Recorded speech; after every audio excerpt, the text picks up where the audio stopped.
JSC পরীক্ষায় এবং অষ্টম শ্রেণীর শিক্ষার্থীদের দিকে প্রায়ই এ ধরনের উদ্দীপক ছুড়ে দেওয়া হয় এবং এ ধরনের রাসায়নিক বিক্রিয়ার আলোকে তাদেরকে প্রশ্ন করা হয় উদ্দীপকের বিক্রিয়াগুলোর ধরন ব্যাখ্যা করো।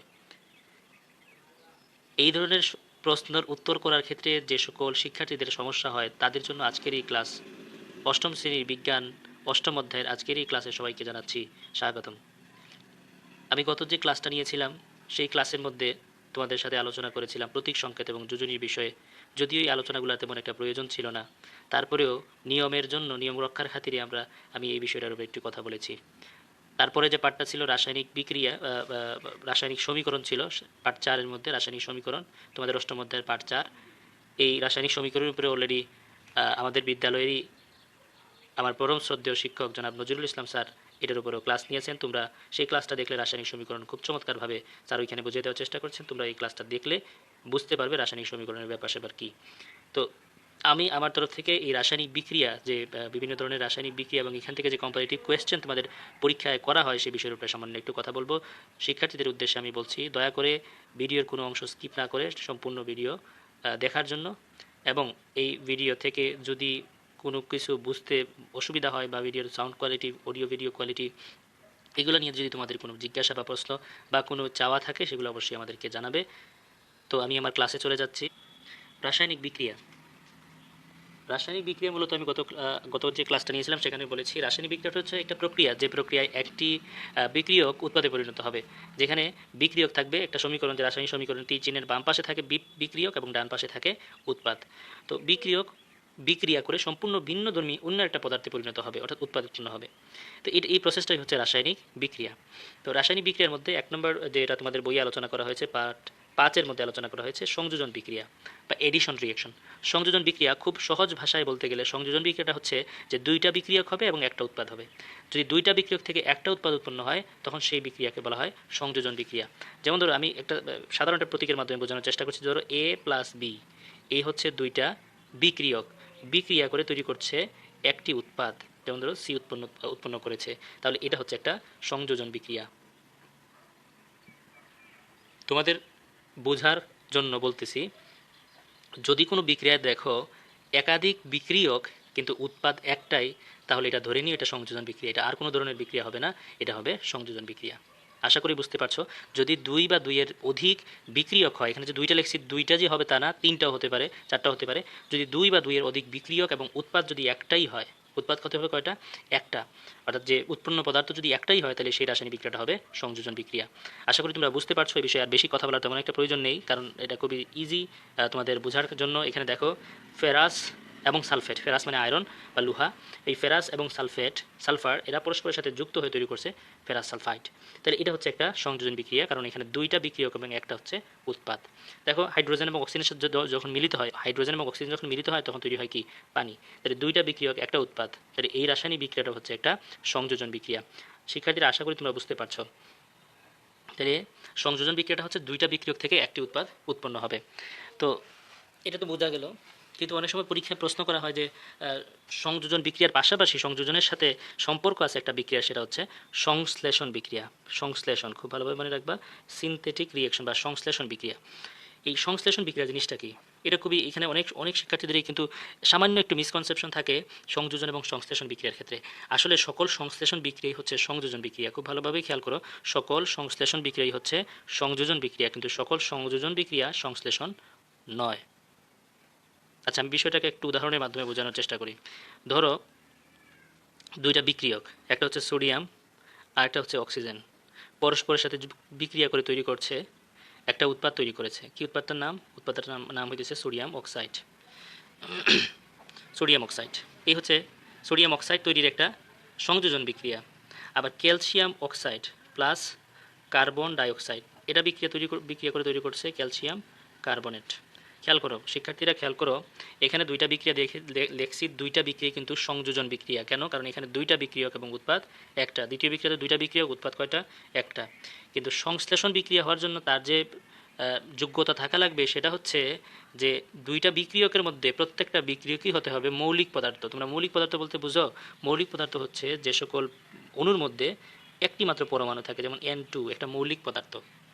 তারপরে এরকম এগুলো হচ্ছে মৌলিক পদার্থ। যেমন ধরো আমরা যদি 118টি মৌল আছে, আমরা যদি প্লাটিনামকে এভাবে লিখি তাহলে এটা হচ্ছে একটা মৌলিক পদার্থ। ঠিক আছে, আমরা যদি আর্সেনিককে লিখি এরকম, আর্সেনিকের সংকেত হচ্ছে এটা, প্রতীক এটা, এটা সংক্ষিপ্ত রূপ তার, তাহলে এটা হচ্ছে একটা মৌলিক পদার্থ। হাইড্রোজেন, ক্লোরিন, এগুলা এরকম তার মৌলিক পদার্থ। যাই হোক, আর যৌগিক পদার্থ কোনগুলো? যেখানে একাধিক পরমাণু থাকবে, যে অণুর মধ্যে একাধিক পরমাণু থাকবে সেটা হচ্ছে যৌগিক পদার্থ। তাহলে যে যে বিক্রিয়কগুলো বিক্রিয়ায় অংশগ্রহণ করবে সংযোজন বিক্রিয়া, সেই বিক্রিয়কগুলো যদি মৌলিক পদার্থ হয়, অর্থাৎ মৌলিক পদার্থগুলোর সংযোজনের মাধ্যমে যদি একটা উৎপাদ উৎপন্ন হয়, তখন সেই বিক্রিয়াটাকে বলা হয় সংশ্লেষণ বিক্রিয়া। তাহলে তোমরাই বলো তো, এখানে যে দুইটা সমীকরণ আছে, এই দুইটা সমীকরণের মধ্যে কোন সমীকরণটা সংশ্লেষণ হবে? দুইটা তো সংযোজন, এতে কোনো সন্দেহ নাই, দুইটাই কি সংযোজন। কারণ কি, দুইটা বিক্রিয়াতেই সংযোজিত হয়েছে, দুইটি বিক্রিয়ক সংযোজিত হয়ে একটি উৎপাদ উৎপন্ন করেছে, তার মানে দুইটা বিক্রিয়ক হচ্ছে দুইটা বিক্রিয়া সংযোজন বিক্রিয়া। বাট এখানে কোনটা সংশ্লেষণ আর কোনটা সংশ্লেষণ নয়, তোমরা কি বলতে পারবে? এখানে যে দুইটা বিক্রিয়া আছে, কোনটা সংশ্লেষণ কোনটা সংশ্লেষণ নয়? একটু চেষ্টা করতে পারো। সংশ্লেষণ হচ্ছে যে বিক্রিয়ায় মৌলিক পদার্থগুলো মিলিত হয়ে যৌগিক পদার্থ উৎপন্ন করে, সেটা হচ্ছে সংশ্লেষণ বিক্রিয়া। তাহলে এই যে ক্যালসিয়াম অক্সাইড এবং কার্বন ডাইঅক্সাইড, এরা কি মৌলিক পদার্থ? অবশ্যই না, ক্যালসিয়াম অক্সাইড কোনো মৌলিক পদার্থ নয়, কার্বন ডাইঅক্সাইড মৌলিক পদার্থ নয়, যার কারণে এটা সংশ্লেষণ নয়, এটা সংশ্লেষণ নয়। এই যে 2 নম্বর যে বিক্রিয়াটা, এটা সংশ্লেষণ বিক্রিয়া নয়, বাট 1 নম্বর বিক্রিয়াটা কিন্তু সংশ্লেষণ। কেন? কারণ এখানে দুইটা মৌলিক পদার্থ যুক্ত হয়েছে, সোডিয়াম একটা মৌলিক পদার্থ, অক্সিজেন একটা মৌলিক পদার্থ। তো এই কারণে এই প্রথম বিক্রিয়াটা হচ্ছে সংশ্লেষণ, দ্বিতীয় বিক্রিয়াটা হচ্ছে সংশ্লেষণ নয়, কিন্তু সেটা উভয়টাই কিন্তু সংযোজন। এজন্য আমরা বলতে পারি সকল সংশ্লেষণ বিক্রিয়া সংযোজন বিক্রিয়া, কিন্তু সকল সংযোজন বিক্রিয়া সংশ্লেষণ নয়। আশা করি তোমরা বুঝতে পারছো। সংশ্লেষণ হলে অবশ্যই তাকে সংযোজন হতে হবে, কিন্তু সংযোজন হলেই যে সে সংশ্লেষণ হবে তা কিন্তু নয়। এই দুইটা বিষয় আশা করি তোমরা বুঝতে পেরেছো। সংযোজন বিক্রিয়া এবং সংশ্লেষণ বিক্রিয়া, এবং এই ধরনের প্রশ্নই তোমাদের পরীক্ষা করা হয়, আশা করি তোমরা উত্তর দিতে পারবে। যেমন ধরো আমরা যদি এইভাবে বলি যে কপার অক্সাইড, তার সাথে যদি তোমার করে কার্বন ডাইঅক্সাইড বিক্রিয়া করে, তখন কি তৈরি করবে? কপার কার্বনেট তৈরি করলো, ধরে নাও এটা তৈরি করেছে কপার কার্বনেট, তো এটা কপার অক্সাইড। সো এই যে বিক্রিয়াটা, এটা কি সংযোজন? হ্যাঁ, অবশ্যই সেটা সংযোজন, কিন্তু এটা কি সংশ্লেষণ হবে? না, এটা সংশ্লেষণ হবে না। কারণ কি? কারণ এখানে দুইটা মৌলিক পদার্থ যুক্ত হয়নি। তো আমরা এখানে দেখি যে যদি যুক্ত হয় ধর আয়োডিন, হাইড্রোজেন প্লাস আয়োডিন, এটার নাম হচ্ছে আয়োডিন, আই মানে আয়োডিন, তৈরি করছে এইচ আই মানে হাই না, এটা হচ্ছে হাইড্রোজেন আয়োডাইড। তো এই যে এই বিক্রিয়াটা, এটা একটা সংযোজন বিক্রিয়া, কিন্তু এটাকে কি আমরা সংশ্লেষণ বলতে পারবো? হ্যাঁ, অবশ্যই তাকে সংশ্লেষণ বলা যাবে। কেন সংশ্লেষণ বলা যাবে? কারণ হচ্ছে এখানে দুইটা মৌলিক পদার্থ যুক্ত হয়ে একটা যৌগ উৎপন্ন করেছে, সুতরাং এটা হচ্ছে একটা সংশ্লেষণ বিক্রিয়া এবং সংযোজন বিক্রিয়া দুইটাই।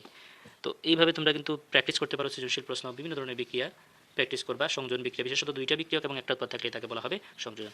এবার আসলে আমরা দেখি বিযোজন বিক্রিয়া কাকে বলে। বিযোজন বিক্রিয়া হচ্ছে যেই বিক্রিয়ায় একটি বিক্রিয়ক দুটি উৎপাদে পরিণত হয়। যে বিক্রিয়া একটি বিক্রিয়ক কয়টি উৎপাদে পরিণত হবে? দুটি উৎপাদে পরিণত হবে, সেটাই হচ্ছে বিযোজন বিক্রিয়া। যেমন ধরো ওই যে একটু আগে যে বিক্রিয়া দেখছিলাম এইচআইকে যদি আমরা বিযোজিত করি, তাহলে আমরা H2 লিখতে পারি প্লাস I2 লিখতে পারি। এখানে দেখো H2 প্লাস I2, তাহলে এখানে একটা বিক্রিয়ক কয়টা উৎপাদে পরিণত হলো? দুইটা উৎপাদে পরিণত হয়েছে, সুতরাং এটা হচ্ছে একটা বিযোজন বিক্রিয়া। তাহলে সংযোজন এবং বিযোজনের মধ্যে খুব স্পষ্ট পার্থক্য। সংযোজনে কি হবে? দুইটা বিক্রিয়ক একটি উৎপাদে পরিণত হবে, আর বিযোজনে একটি বিক্রিয়ক দুটি উৎপাদে পরিণত হবে। যেমন আমরা যদি বলি ক্যালসিয়াম কার্বনেট, তাহলে ক্যালসিয়াম কার্বনেট কী করবে? ক্যালসিয়াম অক্সাইড উৎপন্ন করবে প্লাস কার্বন ডাইঅক্সাইড উৎপন্ন করবে। এটা হচ্ছে একটা বিযোজন বিক্রিয়া। KClO3, পটাশিয়াম ক্লোরেট যাকে বলা হয়, KCl প্লাস O2, এখানে এটাও কি একটা বিযোজন বিক্রিয়া, কারণ এখানেও একটা বিক্রিয়া কয়টা উৎপাদে পরিণত হয়েছে? দুইটা উৎপাদে পরিণত হয়েছে। কিন্তু এখান থেকে একটা জিনিস আমাদেরকে বুঝতে হবে, সেটা হচ্ছে বিযোজনের আরেকটা বিশেষ, যেমন সংযোজনের সংশ্লেষণ ছিল, বিযোজনের একটা আছে, সেটা হচ্ছে বিশ্লেষণ বিক্রিয়া। জিনিসটা কি? বিশ্লেষণ বিক্রিয়াটা হচ্ছে যদি একটি যৌগিক পদার্থ ভেঙে যে উৎপাদগুলো উৎপন্ন করবে, সেই উৎপাদগুলো যদি মৌলিক পদার্থ হয়, একটা যৌগিক পদার্থ ভেঙে যে উৎপাদ উৎপন্ন করবে তারা যদি মৌলিক পদার্থ হয়, তখন সেই বিযোজন বিক্রিয়াটা হচ্ছে বিশ্লেষণ বিক্রিয়া। বা একটা যৌগ ভেঙে যদি সেই যৌগের মৌলিক পদার্থগুলোতে রূপান্তরিত হয়, সেটাই হচ্ছে বিশ্লেষণ বিক্রিয়া। তোমরা দেখো উদাহরণের মাধ্যমে বিষয়টা একটু বোঝার চেষ্টা করো। এখানে হাইড্রোজেন এবং হাইড্রোজেন আয়োডাইড যখন বিক্রিয়া করেছে, তখন তৈরি করেছে কি? হাইড্রোজেন তৈরি করেছে এবং আয়োডিন তৈরি করেছে। হাইড্রোজেন কি মৌলিক পদার্থ? হ্যাঁ, তোমাদের উত্তর সঠিক, হাইড্রোজেন হচ্ছে একটা মৌলিক পদার্থ। আয়োডিন কি একটা মৌলিক পদার্থ? আয়োডিন হচ্ছে একটা মৌলিক পদার্থ। তার মানে এখানে দুইটাই মৌলিক পদার্থ, তো যেহেতু দুইটাই মৌলিক পদার্থ, সেই কারণে এই বিক্রিয়াটা বিযোজন পাশাপাশি বিশ্লেষণও, বিযোজন এবং বিশ্লেষণ। কিন্তু ক্যালসিয়াম অক্সাইড যখন বিযোজিত হয়ে ক্যালসিয়াম কার্বনে বিযোজিত হয়ে যখন ক্যালসিয়াম অক্সাইড এবং কার্বন ডাইঅক্সাইড উৎপন্ন করেছে, তখন ক্যালসিয়াম অক্সাইড এবং কার্বন ডাইঅক্সাইড দুইটার মধ্যে কোনোটাই কিন্তু মৌলিক পদার্থ নয়, অর্থাৎ একটা বিক্রিয়ক দুইটা মৌলিক পদার্থে রূপান্তরিত হয়নি, যার কারণে এই বিক্রিয়াটা বিযোজন ঠিক আছে কিন্তু বিশ্লেষণ নয়।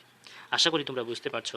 আমরা যদি হাইড্রোজেন ক্লোরাইড এটাকে যদি বিশ্লেষণ করি তাহলে পাবো আমরা হাইড্রোজেন এবং ক্লোরিন। এই বিক্রিয়াটাও কিন্তু একটা বিযোজন পাশাপাশি একটা বিশ্লেষণ। কারণ কি? কারণ এখানে হাইড্রোজেন এবং ক্লোরিন কি হয়েছে? বিশ্লেষিত, এবং দুইটি হচ্ছে মৌলিক পদার্থ। আশা করি এই জিনিসটা তোমরা বুঝতে পারছো যে বিযোজন বিক্রিয়ার ক্ষেত্রে বিশ্লেষণ বিক্রিয়া আসে, সকল বিশ্লেষণ বিক্রিয়া বিযোজন বিক্রিয়া, কিন্তু সকল বিযোজন বিক্রিয়া বিশ্লেষণ বিক্রিয়া নয়। আর আগে বলছিলাম কি, সকল সংযোজন বিক্রিয়া সকল সংশ্লেষণ বিক্রিয়া হচ্ছে সংযোজন বিক্রিয়া, কিন্তু সকল সংযোজন বিক্রিয়া সংশ্লেষণ নয়। উদাহরণের মাধ্যমে এই বিষয়গুলোকে আমরা দেখার চেষ্টা করব। আর হচ্ছে দহন বিক্রিয়া। দহন বিক্রিয়া জিনিসটা কি? দহন বিক্রিয়াটা হচ্ছে যে কোনো একটা যৌগ বাতাসের অক্সিজেনের উপস্থিতিতে পুড়ে সেই যৌগের অক্সাইডে পরিণত হবে, তাই হচ্ছে দহন বিক্রিয়া।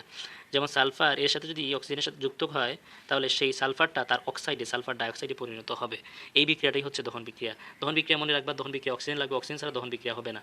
অক্সিজেন ছাড়া দহন বিক্রিয়া হবে না, কোনোভাবেই সম্ভব না। এবং যে বিক্রিয়া অক্সিজেন আছে মনে রাখবা, সেই বিক্রিয়া হচ্ছে দহন বিক্রিয়া। সহজ, মানে বোঝার সহজ পদ্ধতি আর কি।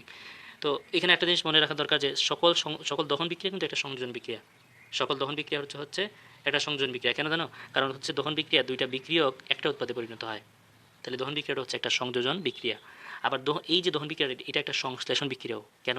কারণ হচ্ছে এখানে দুইটা মৌলিক পদার্থ যুক্ত হয়ে একটা যৌগ উৎপন্ন করেছে, সুতরাং এটা সংশ্লেষণ বিক্রিয়া, এটা সংযোজন বিক্রিয়া, এটা হচ্ছে দহন বিক্রিয়া। তাহলে এই বিক্রিয়াটাই তিন ধরনের বিক্রিয়াকে প্রতিনিধিত্ব করছে। তোমাকে যদি আমরা প্রশ্ন করি এরকম যে উদ্দীপকের এই বিক্রিয়াটি তিন ধরনের বিক্রিয়াকে প্রতিনিধিত্ব করে ব্যাখ্যা করো বা বিশ্লেষণ করো, তাহলে কি তুমি উত্তর করতে পারবে? তাহলে এইভাবে তুমি উত্তর করতে হবে যে এই বিক্রিয়াটা সংযোজন, এই কারণে সে সংযোজন, এটা বিশ্লেষণ, এই কারণে সে বিশ্লেষণ, হ্যাঁ, এবং সংশ্লেষণ, এবং এই কারণে সে দহন। এভাবে তুমি এটার ব্যাখ্যা দিতে হবে। তারপরে দেখো, ম্যাগনেসিয়ামকে তুমি যদি অক্সিজেনের সাথে পোড়াও, তাহলে কি করবে? অক্সিজেন রাগ করবে না। অক্সিজেন খুবই মানে এমন চরিত্রের অক্সিজেন, সে অন্যকে পোড়ায় কিন্তু সে নিজে পোড়ে না। যখন অক্সিজেনের উপস্থিতিতে কোনো একটা বিক্রিয়া ঘটানো হয়, তখন অক্সিজেনের কোনো পরিবর্তন হয় না। অক্সিজেন কিন্তু অক্সিজেনে থাকে, ম্যাগনেসিয়াম অক্সাইড সে পুড়বে না, কিন্তু তার উপস্থিতিতে অন্য জিনিস পুড়ে ম্যাগনেসিয়াম পুড়ে যাবে। তো এই হচ্ছে বিষয়টা। তো এইভাবে আমরা ব্যাখ্যা করতে পারি। তারপরে কীভাবে আমরা যদি কার্বনের সাথে অক্সিজেন যুক্ত করি, তাহলে তৈরি করবে কি? কার্বন ডাইঅক্সাইড তৈরি করবে। এরকম অসংখ্য গণিত আমরা দহন বিক্রিয়াকে উপস্থাপন করতে পারি, যেমন ফেরাস অক্সাইড হতে পারে, ফেরিক অক্সাইডও হতে পারে, হ্যাঁ। তারপরে এরকম যে কোনো ধাতুকে আমরা যদি অ্যালুমিনিয়ামকে অক্সিজেনের সাথে যুক্ত করি, তাহলে একইভাবে অ্যালুমিনিয়াম অক্সাইড তৈরি হবে। এরকম যে কোনো দহন বিক্রিয়া কিন্তু আমরা দেখাতে পারি। এবং মনে রাখবা, সকল দহন বিক্রিয়া হচ্ছে সংযোজন বিক্রিয়া। সর্বশেষ যে রাসায়নিক বিক্রিয়া অষ্টমদের মধ্যে আছে, সেটা হচ্ছে প্রতিস্থাপন বিক্রিয়া। প্রতিস্থাপন বিক্রিয়া জিনিসটা কি? প্রতিস্থাপন বা সাবস্টিটিউশন রিঅ্যাকশন হচ্ছে যে রাসায়নিক বিক্রিয়ায় একটি যৌগ থেকে কোনো মৌল অপর কোনো মৌল দ্বারা প্রতিস্থাপিত হয়ে, যেমন ধরো আমি উদাহরণের মাধ্যমে সেটা বোঝার চেষ্টা করি। জিঙ্ক সালফেট তার সাথে যুক্ত হচ্ছে আয়রন, ঠিক আছে, প্লাস আয়রন। তো জিঙ্ক সালফেট ছিল, আয়রন আছে এখানে। এখন যদি এই আয়রনটা জিঙ্ক সালফেটের, অর্থাৎ এই যৌগ থেকে একটা মৌলকে, অর্থাৎ জিঙ্ককে অন্য আরেকটি মৌল দ্বারা যদি প্রতিস্থাপিত করা হয়, তাহলে সেই বিক্রিয়াটা হচ্ছে প্রতিস্থাপন বিক্রিয়া। অর্থাৎ যে রাসায়নিক বিক্রিয়ায় একটি মৌল কোনো যৌগ থেকে অন্য একটি মৌলকে সরিয়ে সেই স্থান দখল করে নতুন আরেকটি উৎপাদ উৎপন্ন করে, সেই রাসায়নিক বিক্রিয়াকে বলা হয় প্রতিস্থাপন বিক্রিয়া। যেমন জিঙ্ক সালফেট আয়রনের সাথে বিক্রিয়া করে তৈরি করবে ফেরাস সালফেট প্লাস জিঙ্ক। এটা হচ্ছে একটা প্রতিস্থাপন বিক্রিয়া। আমরা যদি CH4কে লিখি, CH4 এটা হচ্ছে একটা মিথেন, এটার নাম কি? মিথেন। CH4 এর সাথে যদি যুক্ত করি Cl2কে, তখন তৈরি করবে কি? CH3Cl plus HCl। এখানে দেখো, এটা একটা প্রতিস্থাপন বিক্রিয়া। কেন? কারণ এখানে একটা হাইড্রোজেনকে সরাইছে। কে সরাইছে? একটা ক্লোরিন সরিয়েছে, সেজন্য CH3Cl হয়ে গেছে HCl। তো এরকমভাবে প্রতিস্থাপন বিক্রিয়া, প্রতিস্থাপন মানে একটা স্থান আরেকটা দখল করবে, এটি হচ্ছে প্রতিস্থাপন। যেমন সোডিয়াম হাইড্রোক্সাইড, এটার সাথে যখন যুক্ত হয় HCl, তখন কি হয়? এই হাইড্রোক্সিলকে সরাই দেয়। কে সরায়? এই ক্লোরিন সরাই দেয়, ফলে সোডিয়াম ক্লোরাইড হয়ে যায় এবং পানি থাকে। তাহলে এখানে দেখো, একটা অংশ সরে গেছে, প্রতিস্থাপিত হয়ে গেছে আরেকটা অংশ দ্বারা। এ ধরনের এই বিক্রিয়াটা হচ্ছে প্রতিস্থাপন বিক্রিয়া। প্রতিস্থাপন বিক্রিয়ার ক্ষেত্রে বোঝার সহজ উপায় হচ্ছে যে যদি দুইটা বিক্রিয়ক এবং দুইটা উৎপাদ থাকে তাহলে বুঝতে হবে সেটা প্রতিস্থাপন বিক্রিয়া। আশা করি এসব এতক্ষণ পর্যন্ত যে আলোচনাগুলো করেছি তোমরা তো এটাকে যদি আমরা একটু সামারাইজ করি তাহলে কীরকম হবে, যদি দুটি বিক্রিয়ক একটি উৎপাদ থাকে তাহলে সেই বিক্রিয়াটা হবে সংযোজন বিক্রিয়া। তুমি রাসায়নিক বিক্রিয়া দেখেই বলতে পারবে এটা কোন ধরনের বিক্রিয়া। আমরা কিন্তু এখানে 4 ধরনের বিক্রিয়া শিখে ফেলতেছি। যদি দুটি বিক্রিয়ক একটি উৎপাদ থাকে তাহলে সংযোজন বিক্রিয়া, যদি একটি বিক্রিয়ক এবং দুটি উৎপাদ থাকে তাহলে সেটা কী হবে, তাহলে হবে বিযোজন বিক্রিয়া। যদি একটি বিক্রিয়ক দুটি উৎপাদ থাকে বিযোজন বিক্রিয়া, যদি দুটি বিক্রিয়ক দুটি উৎপাদ থাকে অর্থাৎ সমান সমান যদি থাকে তাহলে বুঝতে হবে প্রতিস্থাপন বিক্রিয়া। তোমরা কি বুঝতে পারছো বিষয়টা?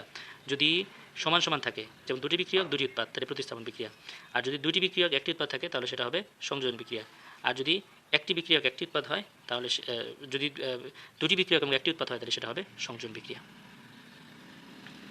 আর বিজন বিক্রিয়াটা কি? বিজন বিক্রিয়া হচ্ছে একটি বিক্রিয়ক থাকবে দুটি উৎপাদ থাকবে, আগে যে উদাহরণের মাধ্যমে আমরা দেখিয়েছিলাম। আর লাস্টেরটা হচ্ছে যে অক্সিজেন আছে যেখানে দহন হবে সেখানে অক্সিজেনের যে রাসায়নিক বিক্রিয়া অক্সিজেনের উপস্থিতি আছে বুঝতে হবে সেটা হচ্ছে একটা দহন বিক্রিয়া। ধন্যবাদ সবাইকে এতক্ষণ ধৈর্য সহকারে আমার ক্লাসটা দেখার জন্য এবং সময় নিয়ে ক্লাসটাকে উপভোগ করার জন্য।